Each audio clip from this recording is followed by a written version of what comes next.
ahead and get into the glute bridge on the Swiss ball. So what you're gonna do is you're going to roll your body forward. And we're gonna go ahead and make sure we're attached to the ball in the middle of our shoulder blades, okay? So you can either set it or roll your body. I'm going to set it and bring my elbows up, right there, okay? So you see how I'm connected here.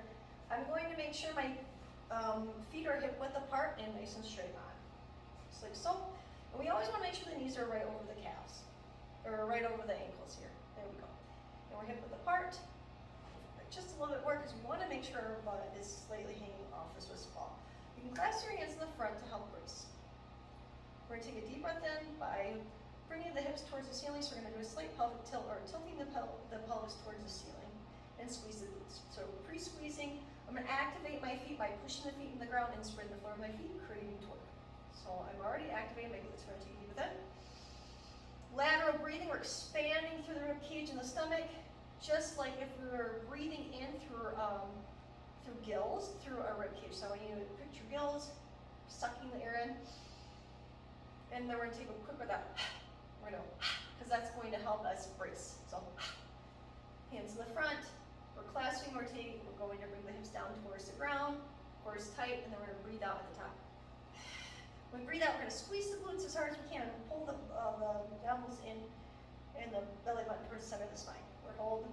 Let's hold for about 3 seconds. 1, 2, 3, and deep breath in, one more.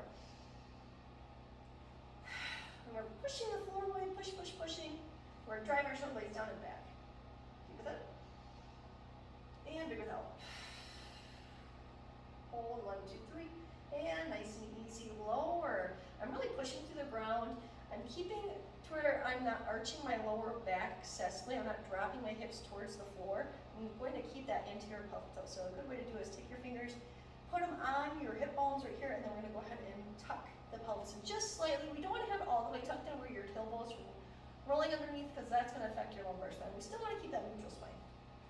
And if you want to add more resistance to this movement, you could put bands around either above your knees or below your knees. If you put it below the knees, it's going to be working more of the stability of your shins and really working the outside of your glutes and working your abduction. So abduction is driving the knees out and adduction is driving the knees in. So if you feel like when you're doing these, your knees are falling in quite a bit, it would be a good idea to put a band above or below your knees, okay?